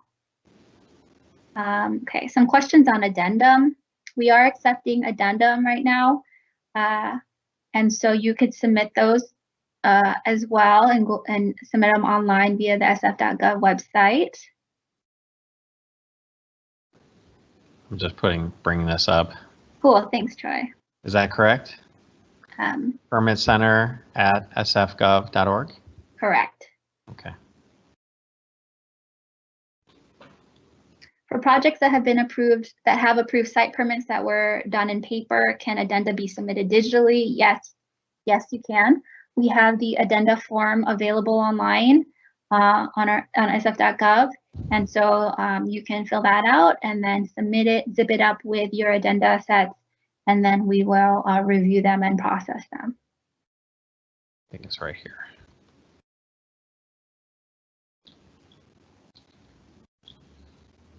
Can you submit today? Yes, you can. You can go to this page that Troy has pulled up and review everything here. And there is a way to submit online here. So I could take you all the way through it. So from sf.gov, we're going to building, then we're going to building permits. Then within building permits, we're coming down to submit building permit requests. And then there's step 1, step 2, step 3, and then the submit button to submit your PDF files zipped up for your permit. Thanks, Troy. I see a question here. Will these new digital submittals be rejected if they don't have every correct thing at submittal, or will there be a grace period? So I can talk a little bit about that. Once we receive your submittal online, our staff will do a QC of what has been submitted. And if there are major things that need to be corrected or are missing, our staff will contact you and ask you to make those corrections or provide those missing forms or documents. And then at that point, you would resubmit and we would continue the process. So it really, again, it really depends on what's missing or what needs correcting. There are certain things that we can do if you're missing a little bit on some of the Bluebeam formatting stuff, but if it's glaring and huge and we're missing something major, then we would contact you to have that changed. Troy, can you show the 9-digit session that you created for this training? Oh yeah, absolutely. So what I'll do is I'll leave this open so you guys can come and kind of do whatever you want in here. So remember, you just find the studio button, and then once you log into Studio and you create your Studio ID, the ID number is right here. It's 128-465-438. That's 128-465-438. And again, I'll leave this open. You guys can come in here and you're not going to mess anything up. I'll just leave these drawings. You can do whatever you want, make comments, respond to comments, anything you want. Okay. I see a couple questions about pre-app meetings. Can we do pre-app meetings with building and fire? I did learn, I think it was today, this morning, or maybe it was yesterday, that DBI is able to take pre-apps, and they're doing it via conference call. And so I'm not sure at this point if it's been updated on their website, but I will take note that we should relay that information out to the customers, to you all, that pre-app meetings are happening right now. In light of COVID-19, they are able to do that and review projects.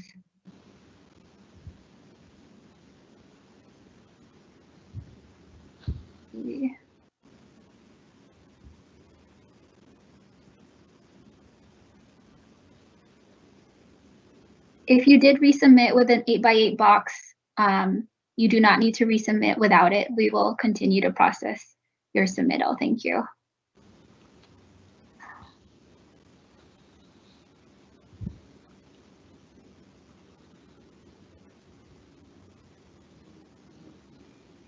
So I'm seeing some questions about receiving notice once you submit something, and then also like timing and how long that takes.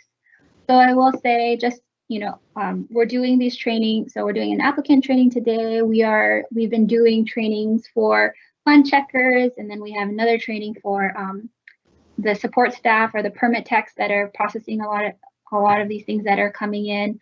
So really right now we're really ramping up all of our staff to be able to do this. And so I think, and I know that once we get everybody trained, we will be able to really turn things around much more quickly. Right now, we are asking for patience as we're getting things ramped up. Let's see, in terms of getting a receive notice, we are having We would refer applicants to looking in PTS to see the most up-to-date kind of status of their project. And we are working with DBI staff to get those numbers, the permit number generated in PTS so it shows up online much more quickly so that customers are aware of where their thing is in the review process. Also, if you did already submit something online and you want to know the status, please feel free to email permitcenter@sfgov.org to get an update of where it's at if you're not seeing it showing up in PTS at this time, and we'll respond to you. Let's see, a question about what about adding a structural calcs and additional information. We definitely will accept calcs and reports that are needed for a plan review. We ask that you zip them up with your drawings and your forms. And that, I think, Troy, if you go to, I think on the formatting page, we talk a little bit about how to name those. Yeah, I think so. Yeah, drawings, calcs, reports. It gives examples of how here to name these. Great, thank you.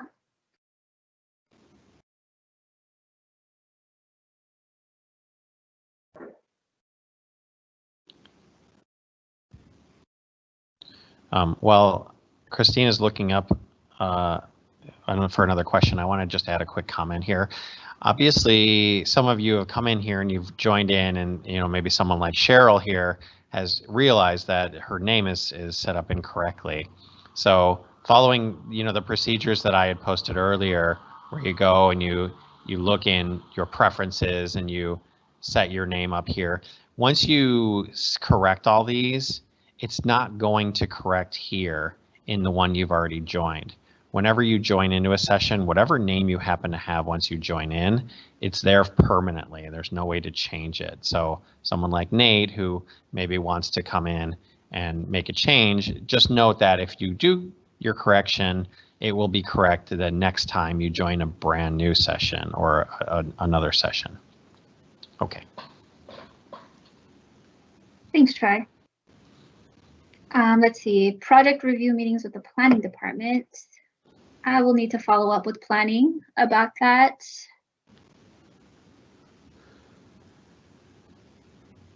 I want to say that they're happening, but I don't know for certain.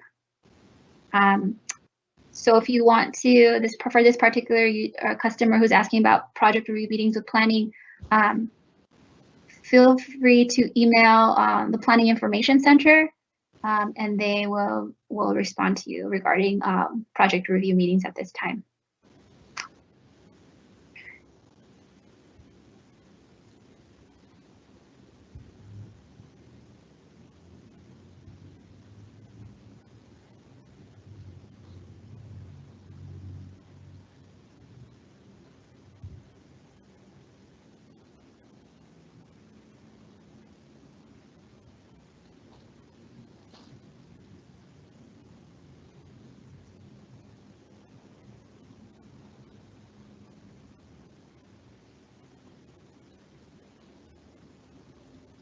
So I'm seeing some questions also about revisions and what we're asking for those revisions.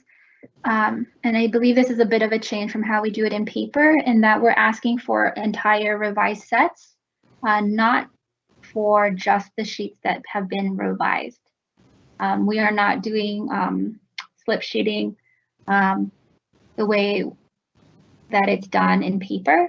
So again, when you are preparing your revisions to be submitted, we ask that you submit the entire revised set and that you would name it in a way that Troy was just on, that identifies it as the next revision. Are there naming conventions for the zip files? Not at this time. I would say try to make it make sense. Yeah. We'll unzip them and then we'll see the naming of the files within that zip file. I mean, the reality is probably the property address or the application number is the way to go with most of this. Correct, yeah.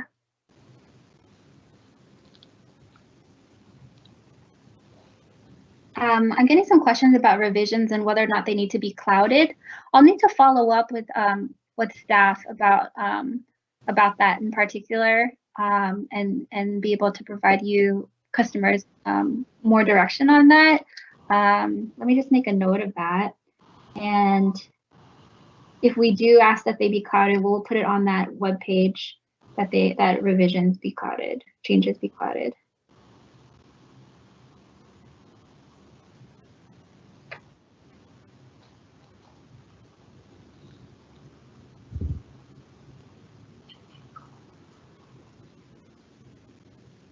Okay, so Troy, I'm seeing some questions about if somebody prepares their drawings in Bluebeam with like the naming, the page labels, and the formatting we're asking for, and then they're ready to submit on the SF.gov website. Can you talk a little bit about, I believe that once you save the PDF in Bluebeam, it inherits all of that formatting you did in Bluebeam. Is that right? That's correct, yes. So it's as simple once you're creating your PDFs to just save them. All of the formatting that you've created will be included within those PDF files. Great, thanks. Seeing some questions about calcs and other documents, and are those going to be also reviewed in a session? Yes. So if you submit calcs and reports because a plan checker needs to review them, they would show up in the documents list in the session. And if a plan checker has comments on them, they would mark them up in the same way that they would a plan set. Right. So you would just open those files and quickly look down in the markups list to verify that there are no markup comments that have been made.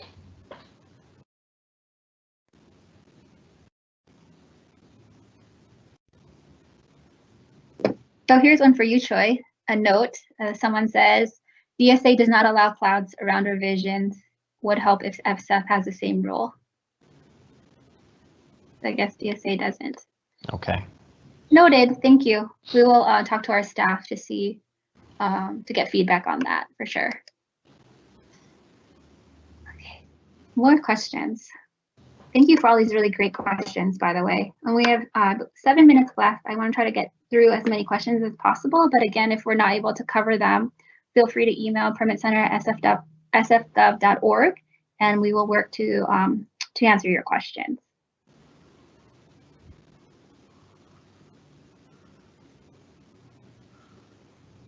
Okay, so a question here, for permits that have only 1 or 2 stations left for review, are the analog sets still being reviewed by plan checkers?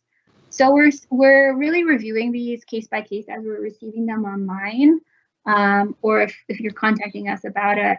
And what's happened for these permits or projects that are really close to the end or just need to be paid, we are working with applicants to get those issued in the analog or in the paper way. And so there is a process set up that requires setting up an appointment and making sure that you're able to come do that, but that it's done in a safe way for both you and our staff. However, for permits or projects that are very early on in the review process, so for example, if it had just gotten to planning or if it's in planning's backlog, we would encourage that those projects get moved into electronic. And that's also because a lot of our departments are 100% working from home right now, planning being one of them.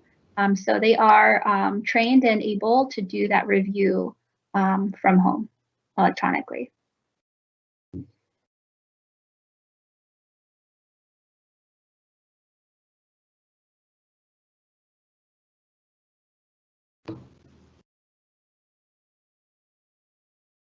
Okay, scrolling through more questions.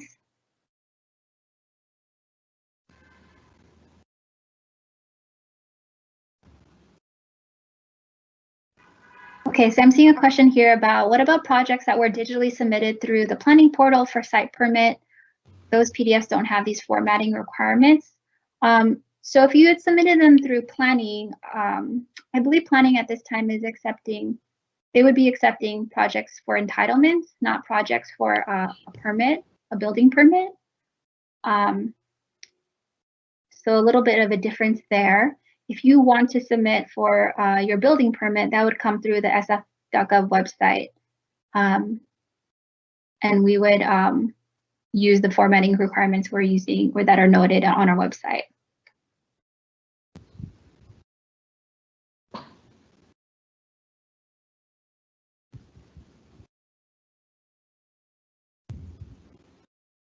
Scrolling through, lots of questions still, and 4 minutes left. So I'm just trying to get through most of these.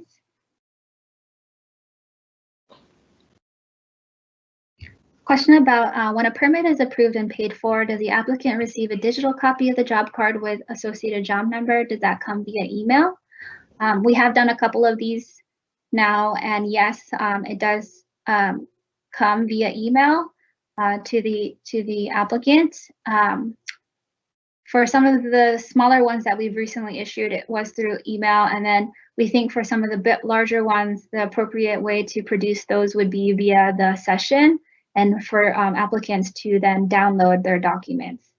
Because we probably are going to come up against trying to attach documents that exceed kind of like the maximum file size you can attach to an Outlook email. So the solution is to invite the applicant to come into this session and have you download all of your materials, including your job card.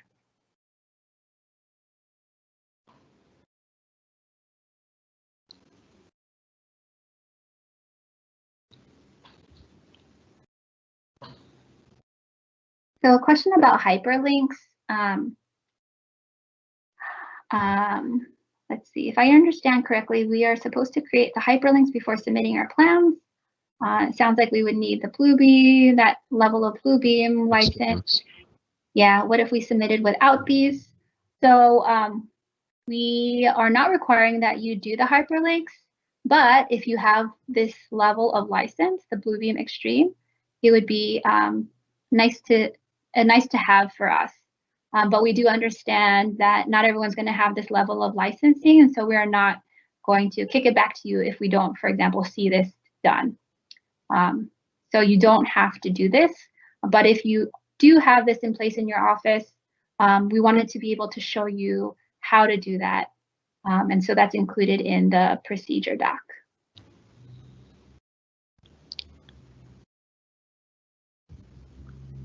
Do you need Bluebeam okay, so again, no, you do not. We are not requiring that you use Bluebeam. This is for users that do have Bluebeam or do want to use Bluebeam. As Troy mentioned earlier, you don't need a paid version of Bluebeam to be invited into a session to see our comments. Correct, right, Troy? That's correct, yes. So if a session is created, once the session is created, anyone with any version of Bluebeam can join into the session, open the documents, see the documents, and respond to the comments. It's just the paid version is needed to do the preparation of the documents.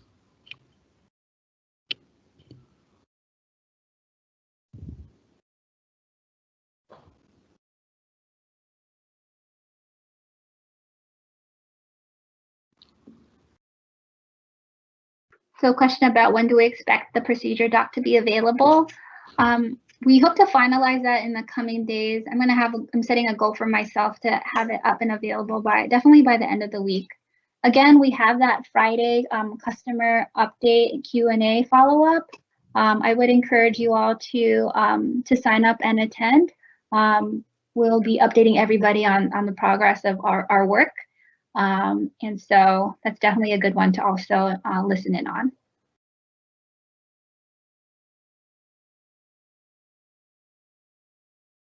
Troy, for you, I think, does OCR require Bluebeam Extreme? So yes and no. The batch OCR does. It's a functionality of Extreme, the batch one. But then when we're talking about OCR making page labels, so when I'm making a little box around this, that does not require, that is an OCR functionality, but it's in every version of Bluebeam, in the standard and in the CAD and in the Extreme.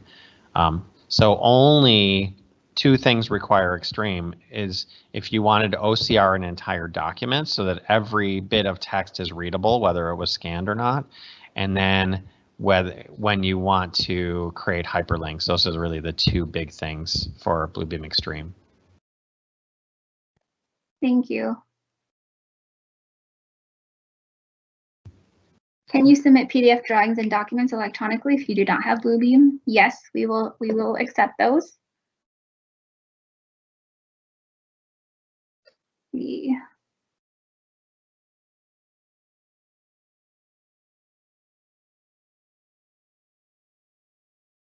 If I can say one more thing about the different, I know people are asking a lot of questions about Bluebeam. So let me just go through it again. So there's 3 versions of Bluebeam, one called Bluebeam Standard.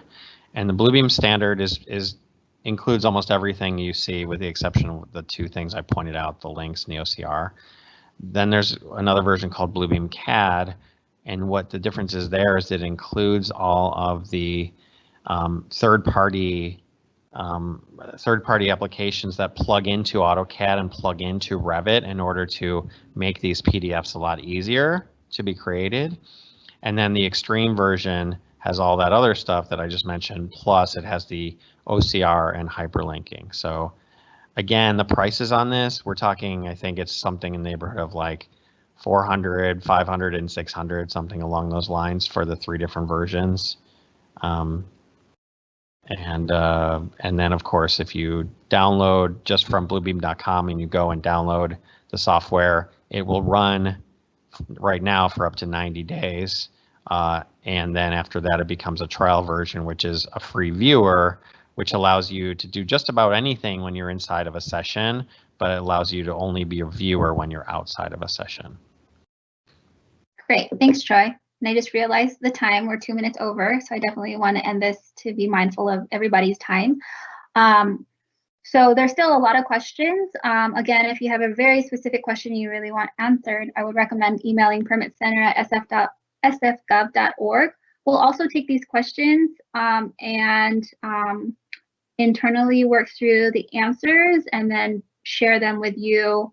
Perhaps we can find a way to share it with you at the customer update on Friday, or a way to share it with you online through maybe an FAQ or something like that. But again, recording of this training will be made available and sent to you after this. And also we are going to produce that procedure doc and share that with you as well. So again, I just want to say thank you everyone for joining today. I hope this was helpful to folks. I want to say thank you, Troy, also for running the training and sharing with us. You're welcome. Great, I think that's it. So thank you. Please feel free to sign up for the customer update and Q&A follow-up on Friday, and we will be in touch. Thank you. Thanks, everyone.